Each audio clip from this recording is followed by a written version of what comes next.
Good evening, everyone. Today, as you saw in the title, I wanted to talk about why Haplogroup T and two branches that are ancient Israelite branches. Is that clickbait?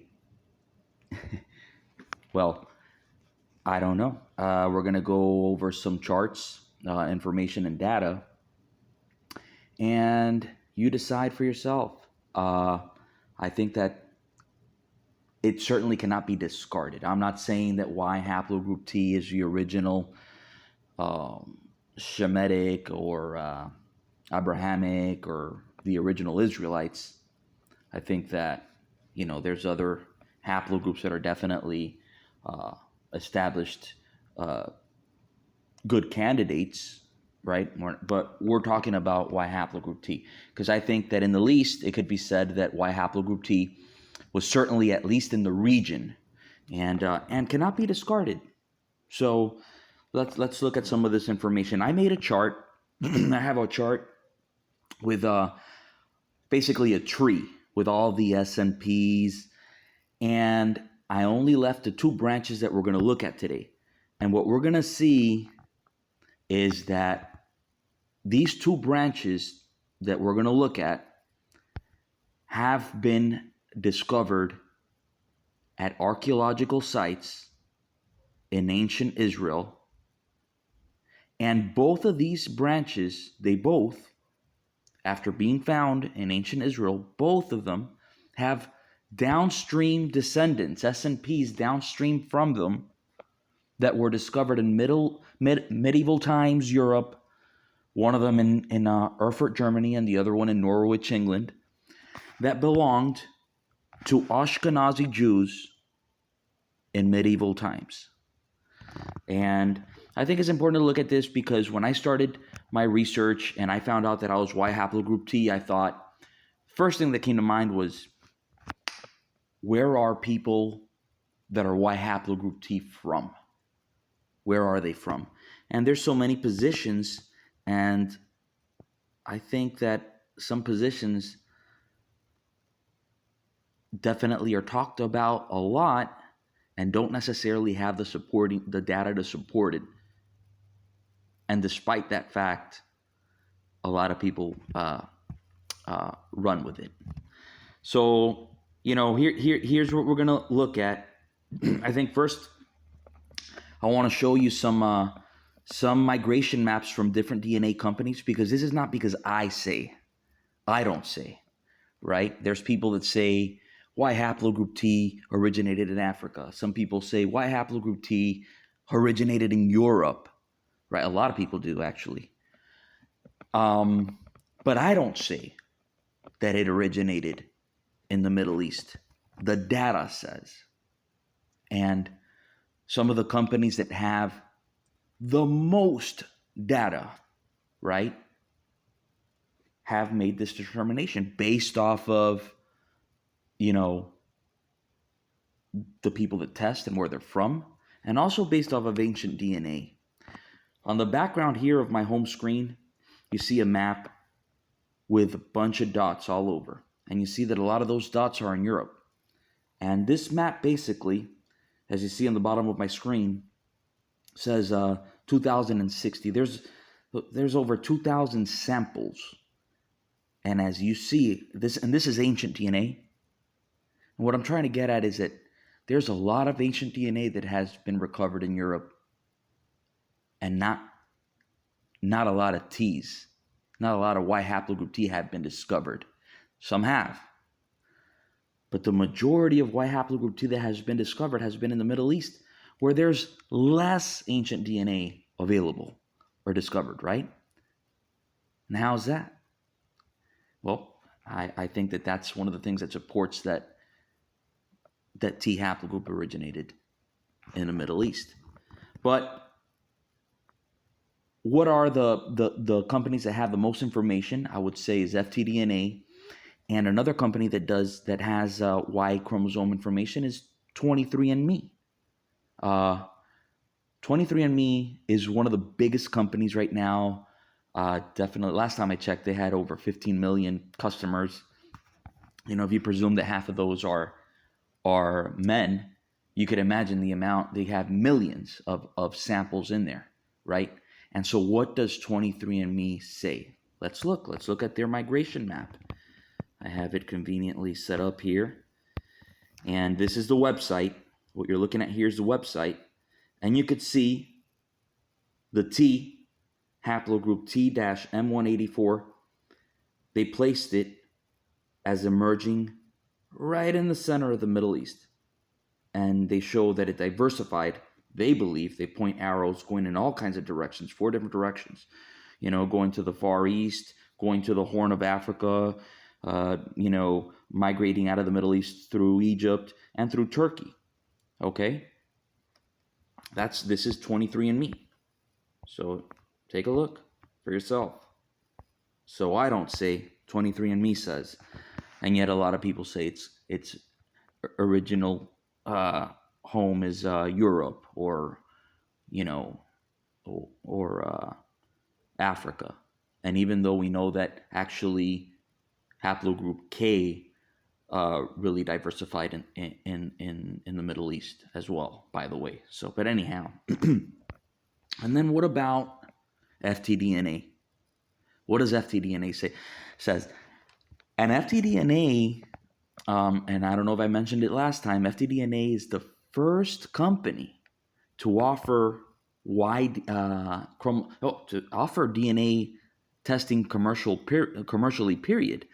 But of all things, it was Y chromosome kits that they were offering commercially.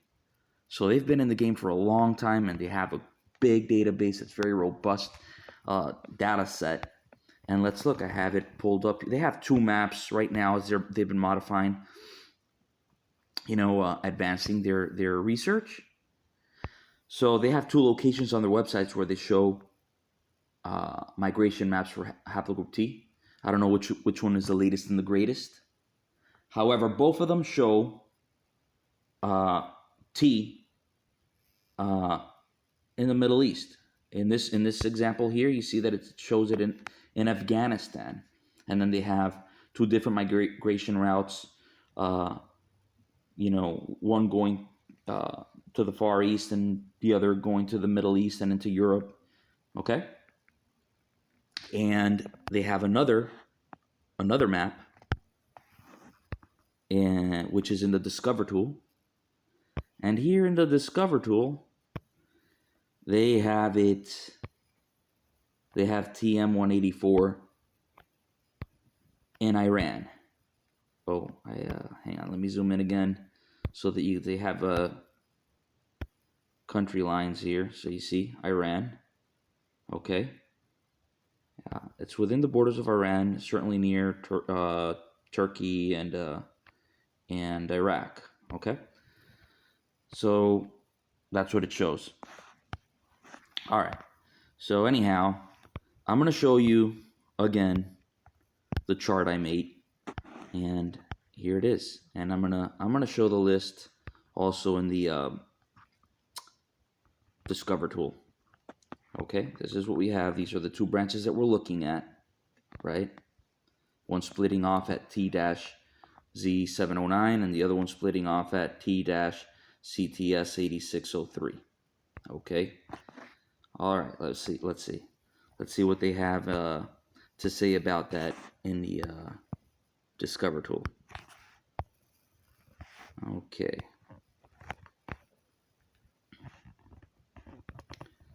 So we're going to look at first the Erfurt Germany. It's the furthest down. All right, there it is. Sample is Erfurt 13862. When you scroll down, and they have some information about this ancient sample. Okay, and it says Erfurt 13862 was a 30 to 40-year-old man who lived between 1270 and 1400 Common Era during the Middle Age, and was found in a region now known as Jewish Cemetery, Erfurt, Germany. and it says he was associated with the Ashkenazi Jewish cultural group. Okay, and his SNP that he belongs to is T-Y105938. Let's look at the list of SNPs on this on his branch, right? So as you scroll down, you could see all of the previous mutations that I have on my other chart. You could pause and cross-verify when you look at it. But when you look at number 10, that is an SNP upstream of this Erfurt sample, and it is T-CTS2860. Okay, I'm going to copy that. All right. And so now let's look at the Abel, Beth, Maacah sample 2201. Okay. And as we could see, there it is. There it is. That sample is positive for that SNP. T-CTS2860. All right. And what does it say about this?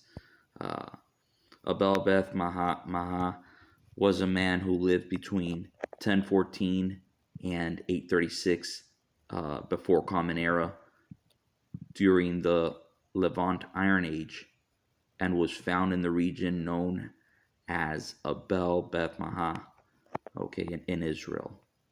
And he is associated with the Galilean cultural group, okay?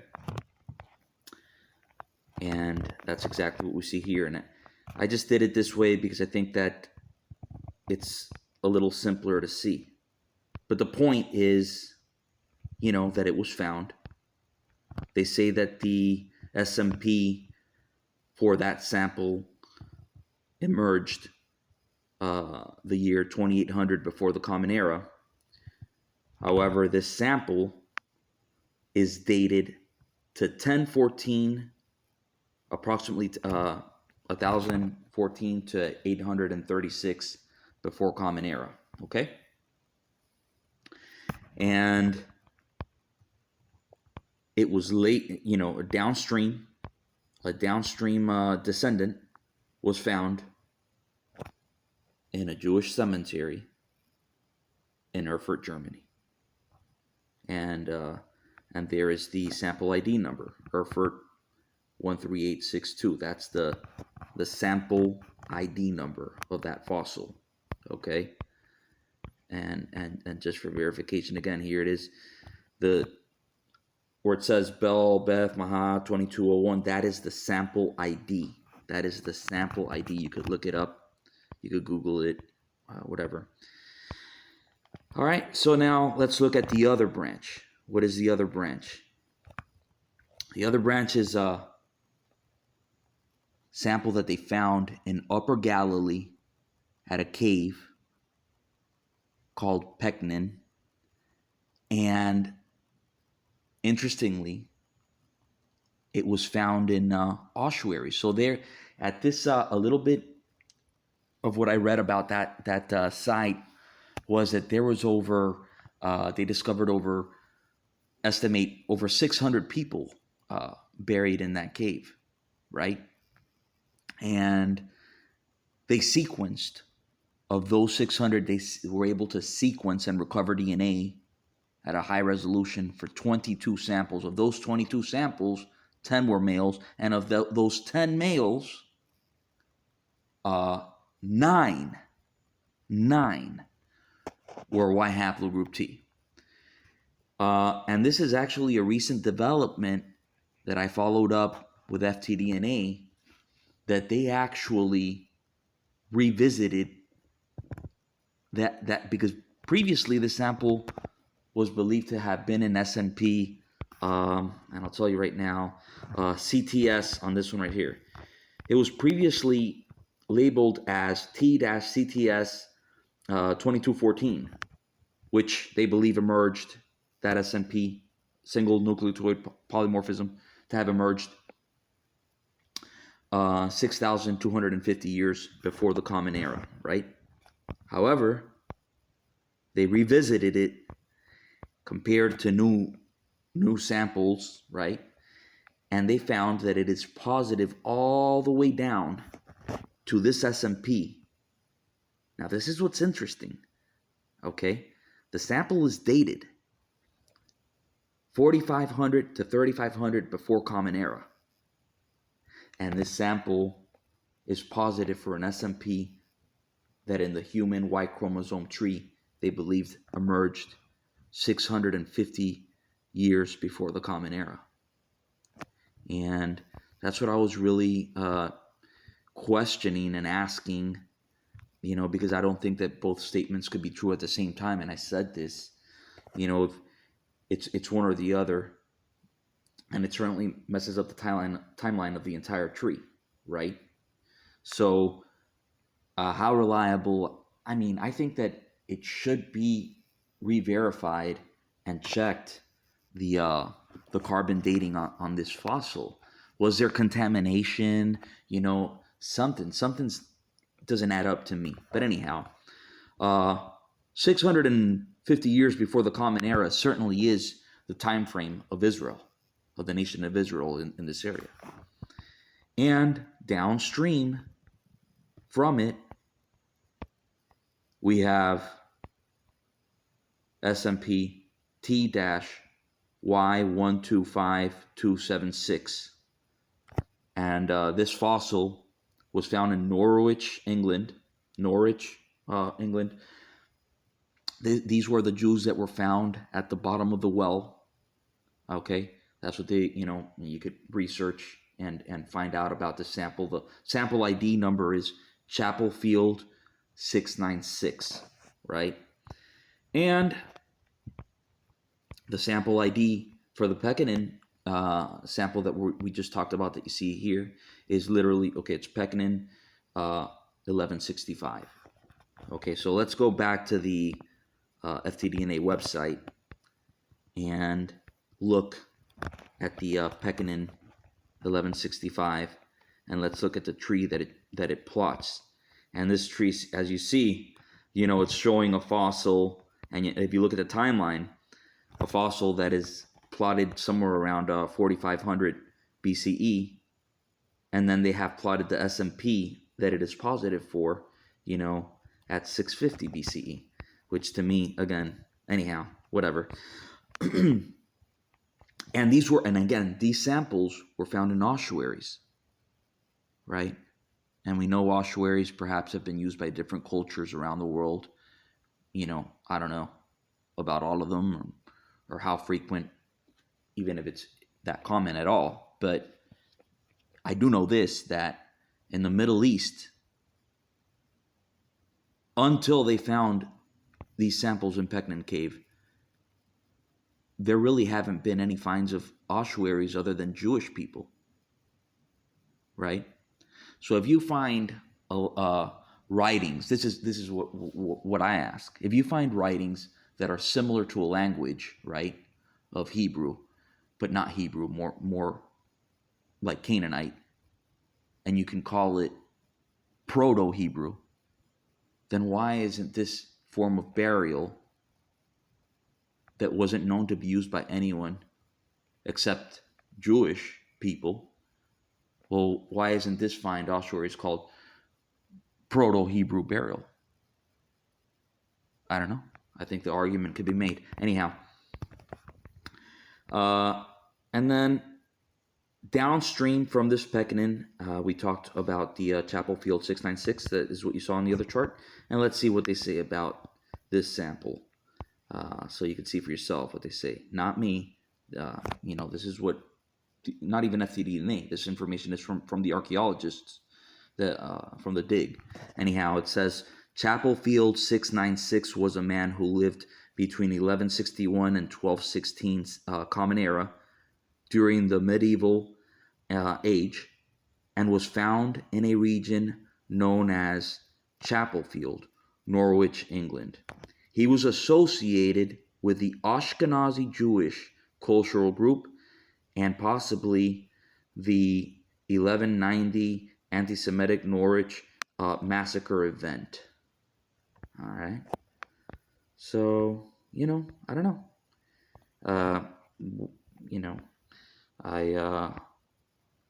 hope this gives you something to think about. And, what do you think? Do you think that what I'm saying makes sense?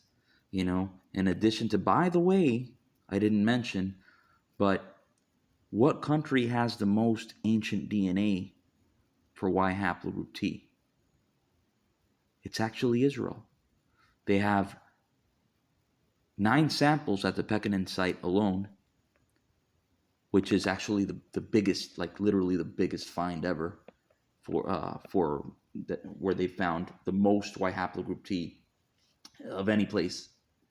And then they found one at Tel Megiddo, and then the other one that we saw, Tel Abel Beth Maacah. So that's a total, of 11 samples, by the way.